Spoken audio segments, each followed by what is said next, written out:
田凡刚刚联系我，已经决定把股权转让给唐方舟，他已经向他的弱点低头了。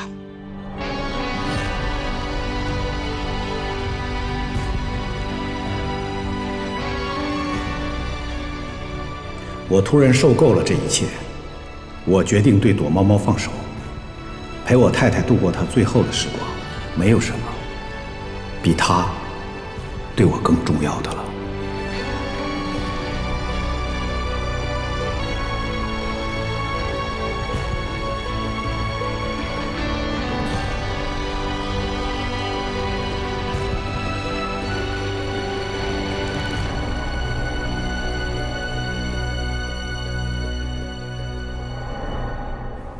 没想到，田凡还是认输了。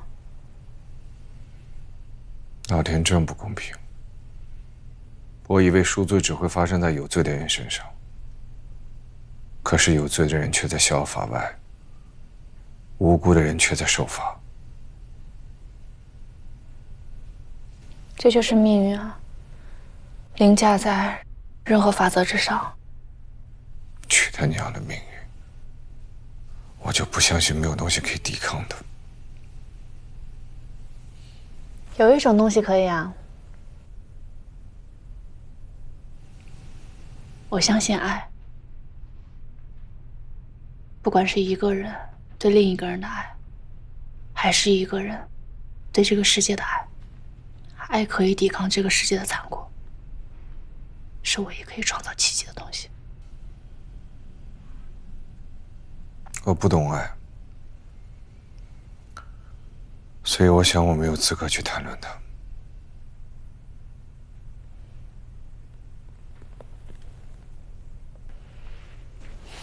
他就在你的身边呀，无处不在。不到最后一刻，一定不要放弃希望，答应我好吗？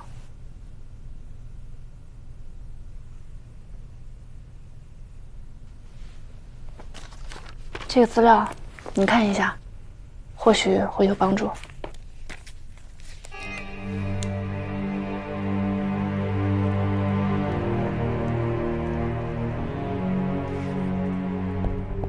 这是我整理的关于唐方舟的资料，包括从媒体朋友那里得到的未见报的资料。这里面有唐方舟愤怒的根源，也许这是这件事唯一的转机。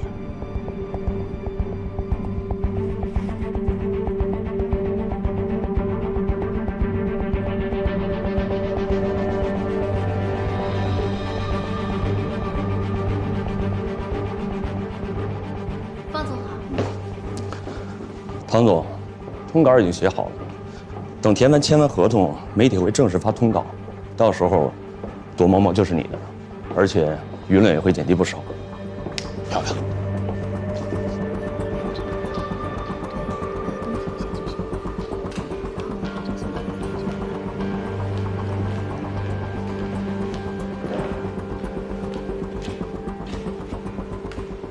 唐总，你怎么在这儿？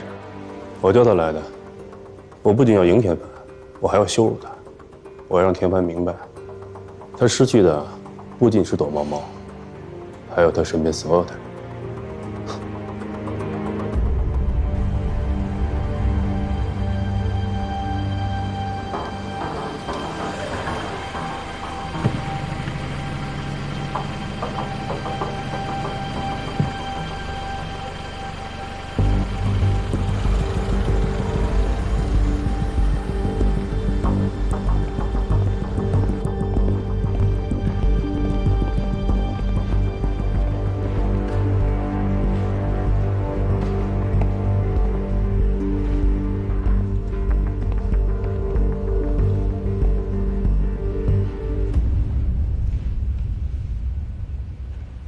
徐总，都到齐了。作为双方共同的投资人，我希望今天的会议可以速战速决，我们直接开始洽谈合同细节吧。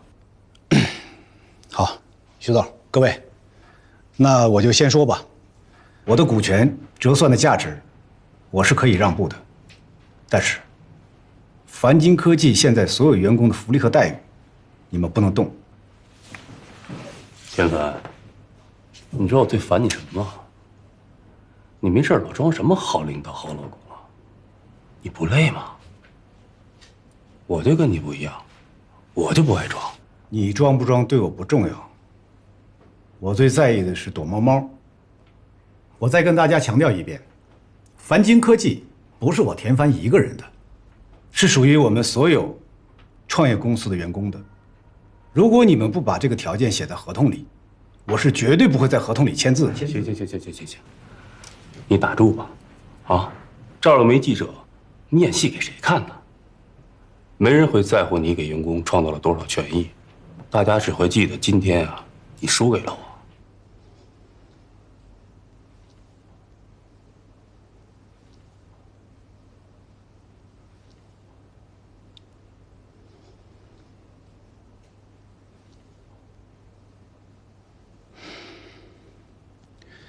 徐总，既然这样，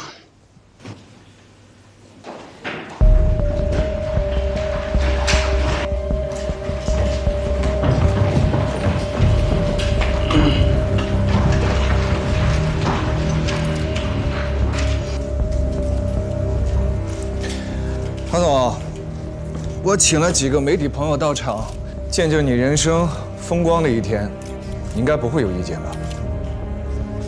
没意见。哎，你们啊，多拍点，如实报道，每一个细节都别放过啊。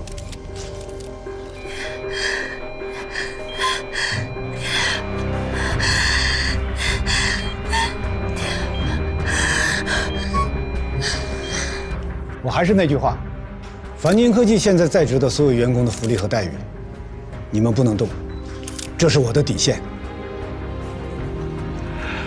田凡，你有什么资格跟我谈底线啊？你可别忘了，是你求我接受躲猫猫的。唐总不希望留用凡晶科技原来的员工，到底是为什么呢？很简单，我不想我的公司有他的风格。田总什么风格？你又是什么风格？哎呀，这个田凡啊，就是个土包子。我们大家都知道，互联网行业与其他行业不一样，它可以让人一夜致富。有的人通过互联网行业，野鸡变凤凰，可野鸡终究是野鸡，它改不了。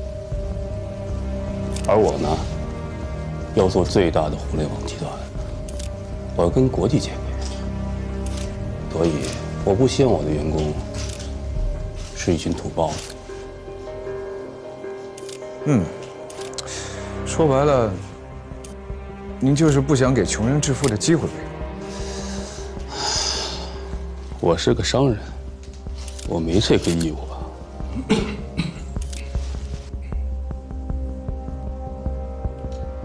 我更喜欢和优秀的人在一起。跟优秀的人在一起，那您就是把人都归类了呗。那您属于哪类人啊？是继父那类人，还是生父那类人？您到底是唐方舟，还是刘方舟啊？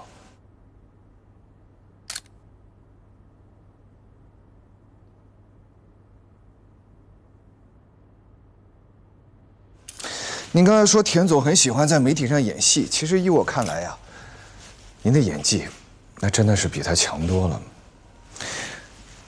您讲了一个很好的故事，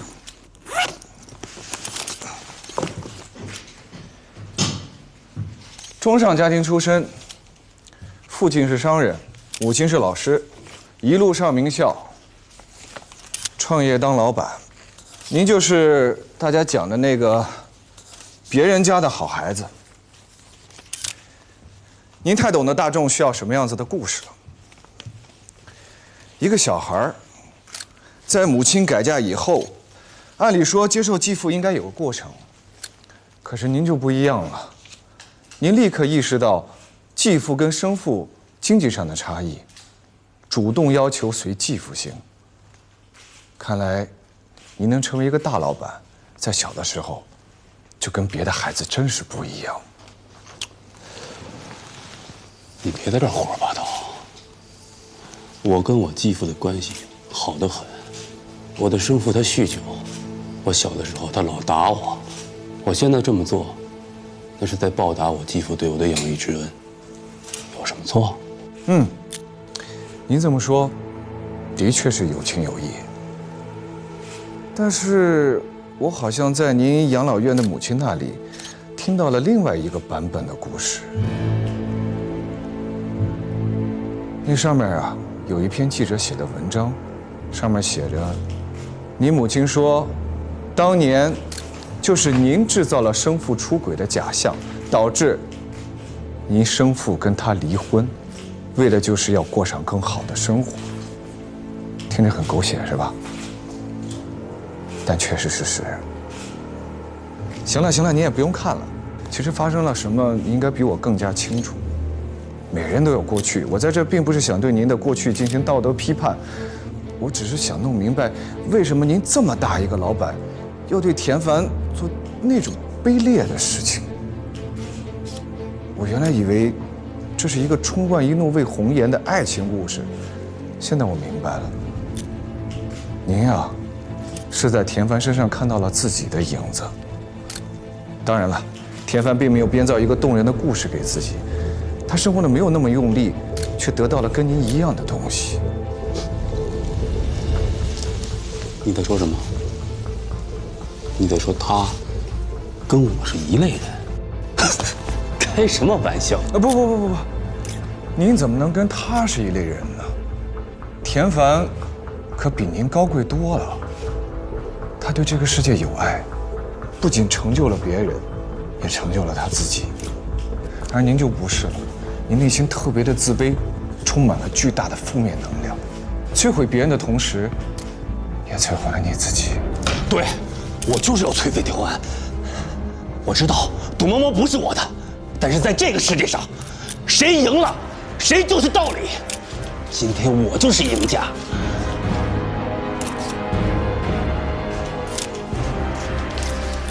不是，我不是这个意思。董嬷嬷是田凡在我们公司研制的，不是这样的。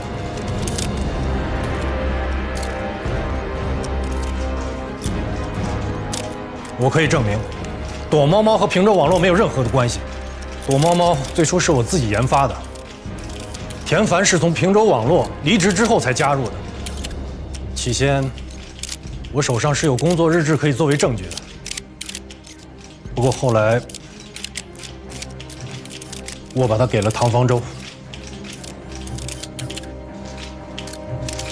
田凡，对不起。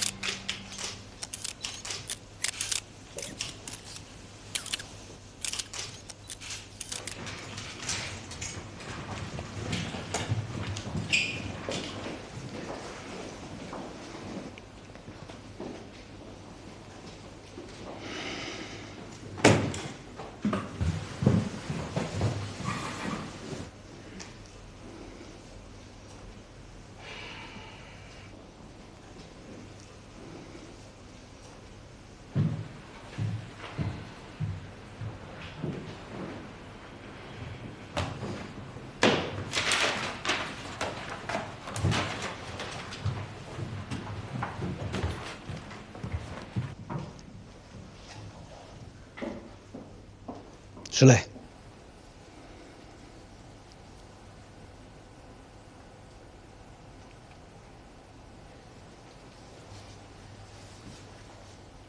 没事的，一切都会过去的。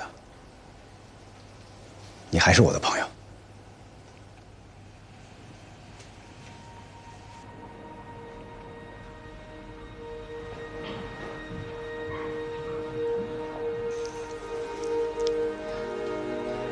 李先生，谢谢你。别，你千万别这样子！哎呀，这都是您应该得到的。赶紧给您夫人打个电话吧，报个喜。哎，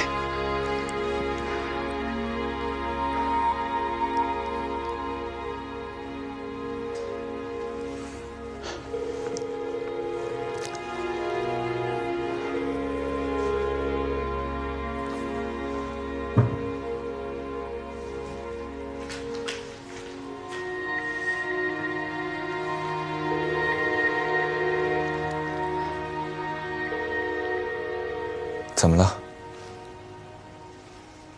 电话没人接。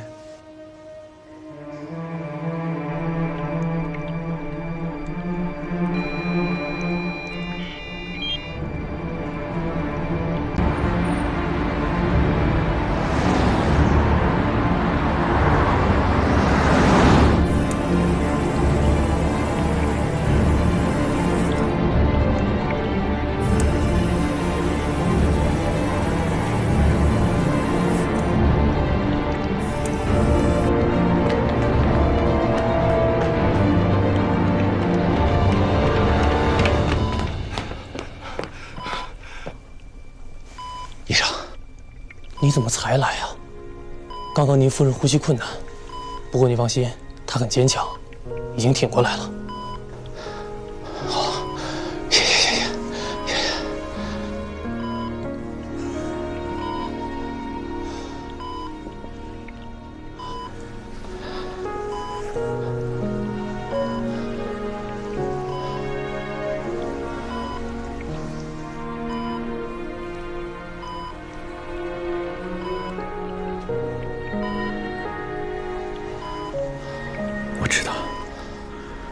我知道你一直在保佑着我们，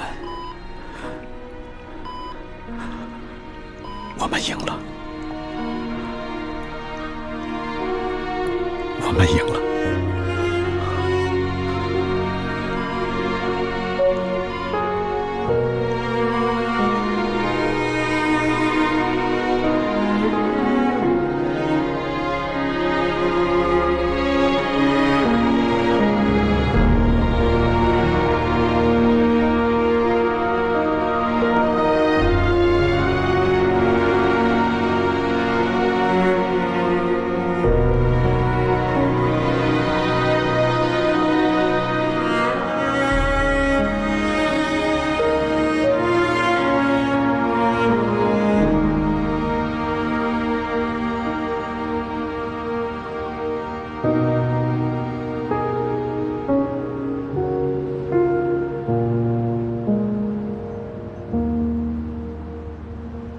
在场的记者已经把报道发出去了，平洲网络也撤销了诉讼，你也可以准备重新上市了。我想好了，躲猫猫先不急着上市了，因为它还不够完美，等它成熟了以后再上市也不迟。你相信我，我一定会把它做好的。还有，我已经找到了帮我的人了。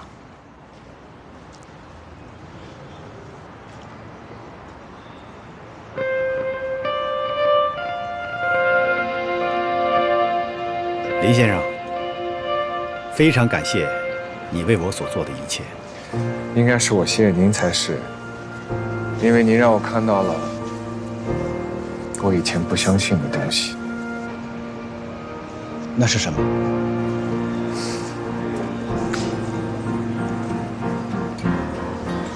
保重，保重。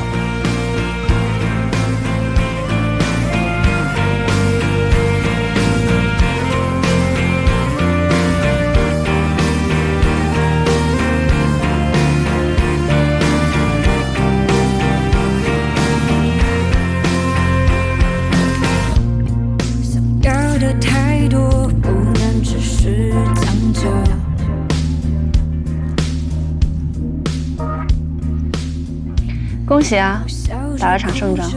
不如我们见个面，一起庆祝一下。好啊。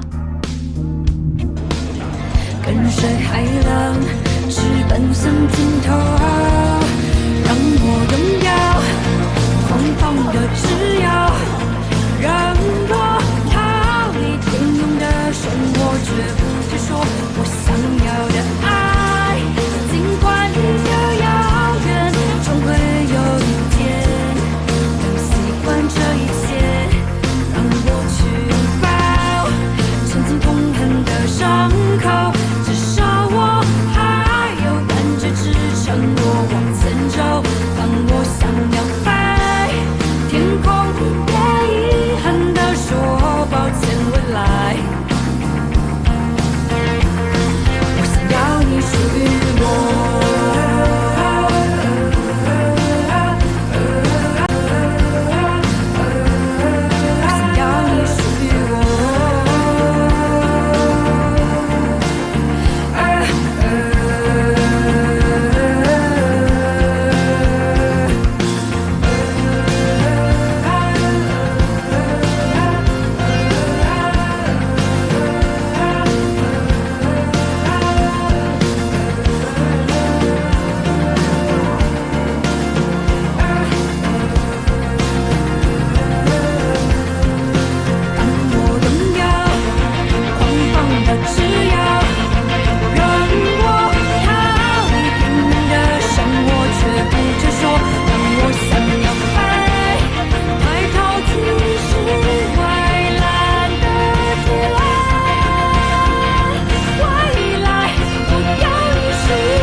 团清科技的事情已经告一段落了，您看您打算怎么处理林总啊？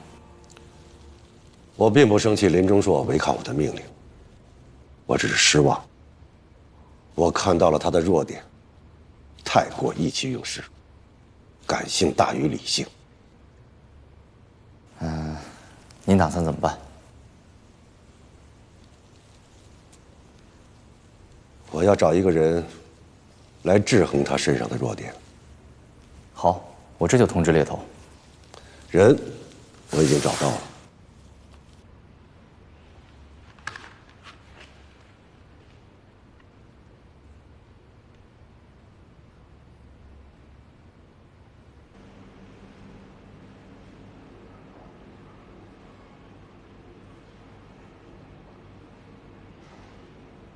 今天晚上那个火锅真好吃啊！你下次再带我去吃呗。好啊。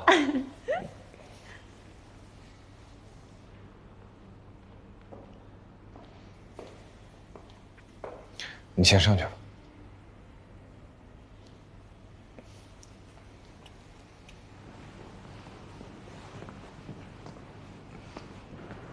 找我有事吗？我想过了。我们两个不是谁妥协不妥协的问题，而是我们根本就不是一个世界的人。我想过为你改变，但我也不想变得不是我自己。所以我会继续用我的方式对待你。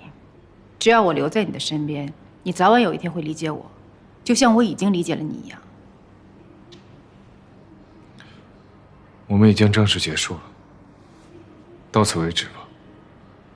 给彼此留下一段美好的回忆，不好吗？我已经说过了，不要试图改变我，就像我也不会再改变你一样。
你内心特别的自卑，充满了巨大的负面能量，摧毁别人的同时，也摧毁了你自己。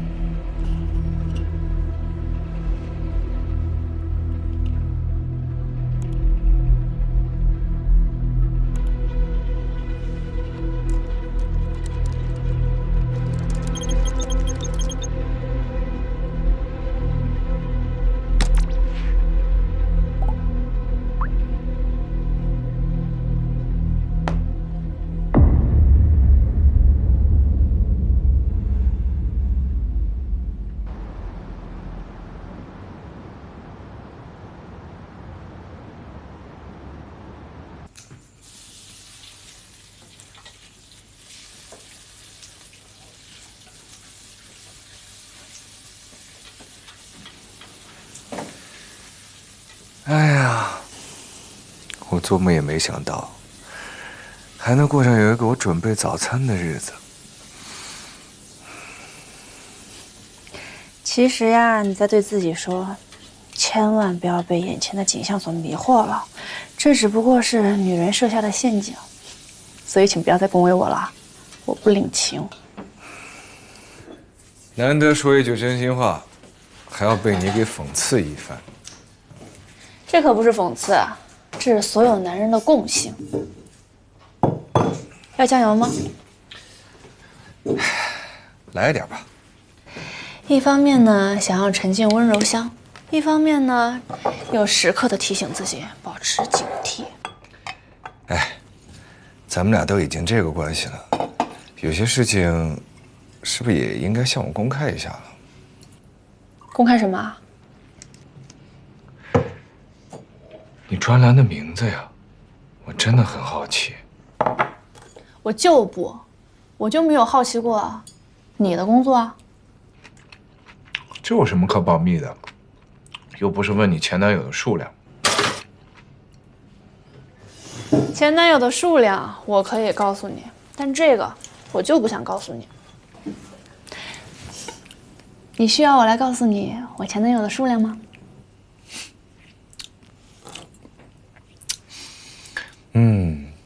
还是算了吧，我怕你告诉我你的，我还得交代我的情史，我可不想惹麻烦。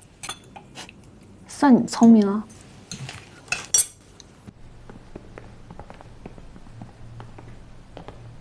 哎，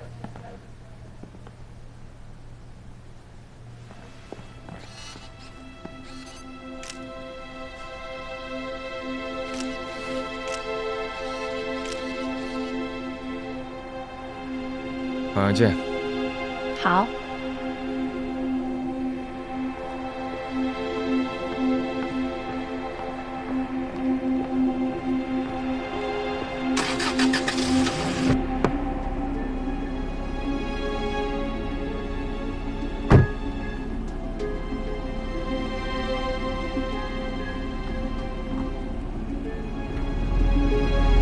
红姐，刚才那个男的不会就是林钟硕吧？你怎么知道的？香姨姐说的。这个八婆。林总早，林总早。早啊！怎么每次都看到你们俩？这话说的，跟我们俩多爱演似的。我很担心你把人小姑娘带的跟你一样看破红尘。人夏沫来公司这么久了，连恋爱都还没谈过呢。这夏沫不谈恋爱也不能怨我呀。应该是公司的某些男士太不靠谱了，让我们的男人都失望了哈。啊，你说的是马林跟杨子平吧？也难怪，那两人是挺让女性提不起兴趣来的。夏沫，交给你一个工作啊，你帮我整理一份关于情感类专栏的名单，我也借机学习恋爱经验。我们是有什么客户有这方面的需求吗？也不是，我有个朋友是做这种公众号的，我想研究一下这类的新媒体。好。朋友，是上次田帆报警的时候，你身边那个红颜知己？都什么年代了，还红颜知己？人是我邻居。哟，他是你邻居呢？大惊小怪的。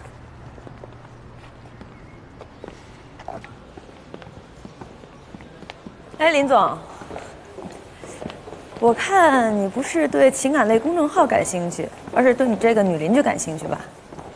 最怕的就是你这种分析男人的女人了。啊，不是，我就是好心提醒你，这种情感女作家可不好惹。最近不是有一个女作家卧底婚恋网站，揪出一大堆男骗子，在网上连载曝光。你小心被你这个女作家给骗了。只有愚蠢的男人才会被骗，女人也一样。影响会特别大，所以我不好意思，视频一下。哎呦，什么客户？婚恋网站仙缘网的创始人夫妇，他们找过来，希望我们可以处理一个情感作家曝光网上男骗子的事情。二位在里面等你呢。蒋总，贾总。这位是我们负责危机公关的副总林钟硕先生。林总，你好，林总。蒋总，贾总。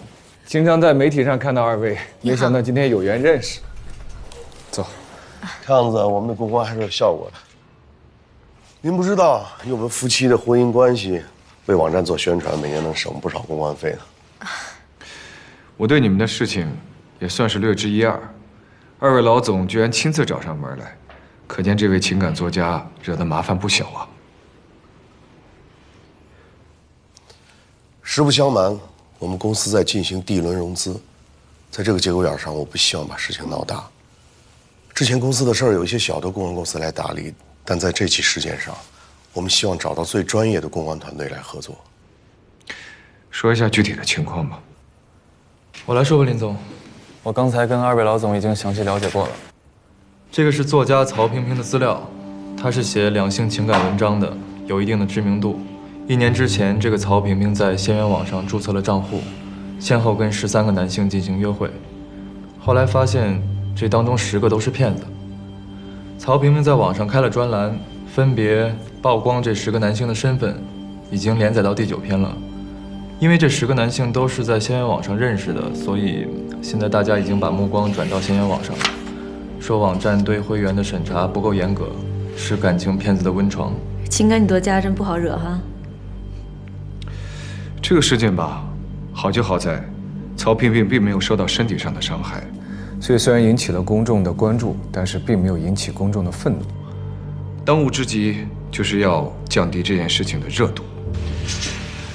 难就难在这点上。是这样的，林总，这个曹萍萍在网上发了预告，说这第10个男性是一个意想不到的人物。他们通过后台进入了曹萍萍的仙缘网账户，经过分析，这第10个男性可能是一个公众人物。谁啊？他叫郑伟，是以前路塔的 CEO， 现在辞职了，自己创业。问题就是这个郑伟他是已婚，却以未婚的身份在仙缘网上结识女性。如果他的身份曝光的话，肯定会掀起这件事情的高潮，而且网友对仙缘网的攻击肯定会更加的猛烈。适配一下。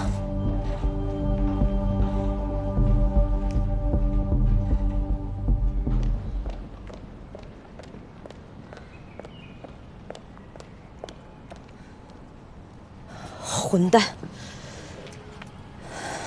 你现在知道了，只有愚蠢的男人才会被钓鱼。我真没想到，他竟然这么龌龊。你们不会也是在网上认识的吧？不是，路塔公司以前是我们的客户，后来跟着方丽走了。还真是同类相吸呀。可不可以不要管这件事情？我不想再得到那个男人的任何消息。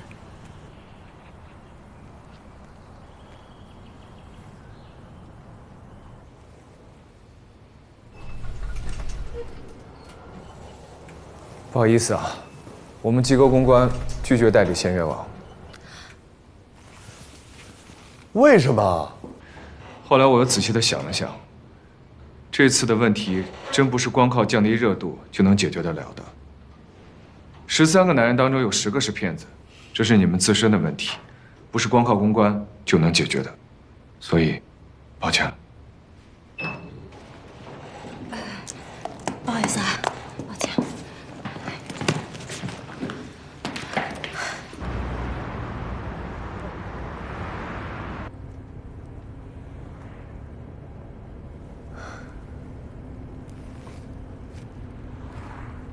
接下来公关公司是哪里啊？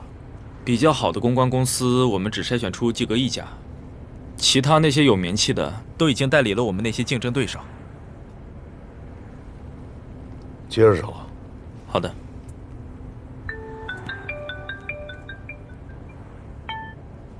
喂？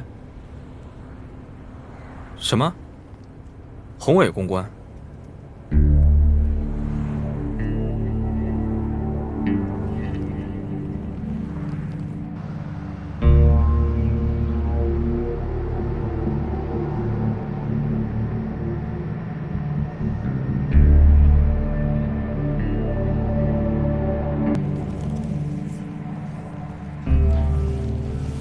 我们不会考虑跟宏伟公关合作的。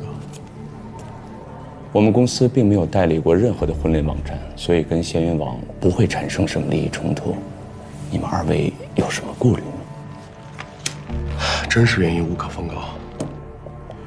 如果我没猜错的话，那位女作家曹萍萍要爆料的第10个人，正是我代理的客户郑伟，所以你们不会考虑我们宏伟公关，对吗？原来这是方先生来的真实目的，我们还是不要接触的好。江总，请坐，听我把话说完。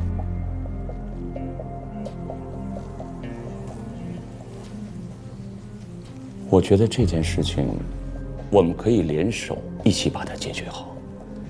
我知道你们公司正处于下一轮融资的档口，在这么敏感的时候发生这样的事情，最有效的办法就是赶紧灭火。但这件事情我做，要比你们做方便很多。听方先生的意思，你是已经有了方案了吗？方案一定是有的，但前提是我要知道我们是否在一条船上。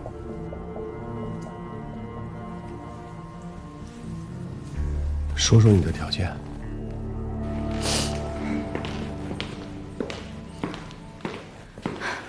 我不同意选择宏伟公关，这是目前最好的办法，而且不用我们自己出面。可是你要知道，曹萍萍反映的的确是我们的网站安全漏洞问题，我们在会员的真实性上面一直都做得很不好。我认为，我们现在的公关方式，并不是什么去堵住曹萍萍的嘴，而是应该好好的去想想怎么去修补我们的网站安全漏洞问题。我们以前讨论过这个问题，这么做只会增加公司的运营成本。在目前没有盈利的情况下，这种负担对公司来说是致命的。漠北，你说的我都知道，可是你要明白，我们作为婚恋网站，如果在会员身份上面的真实性都无法得到保障的话，以后我们所面临的风险是不是会更大？现在每天收到的投诉还少吗？你这只是女人的感情用事，我已经屡次告诉过你了。我们不是婚恋行业，我们是互联网行业。这行业看的是什么？是流量和财务报表。我希望你能再好好想想。行了，这个问题你别跟我讨论了。我让你来公司参与管理，就是为了用咱们俩的夫妻形象给公司做宣传，不需要你真的干什么。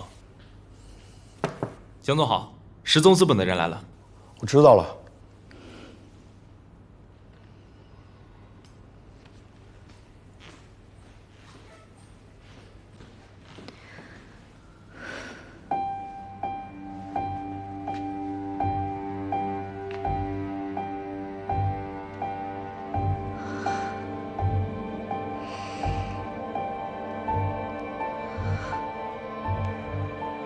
咱们俩都已经这个关系了，有些事情是不是也应该向我公开一下了？公开什么？你专栏的名字呀，我真的很好奇。我就没有好奇过你的工作啊。这有什么可保密的？又不是问你前男友的数量。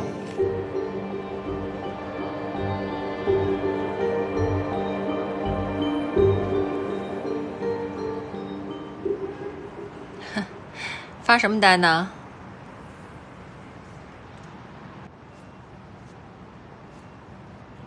我是想，通过最近这几件事儿，我觉得我和林钟硕三观挺一致的。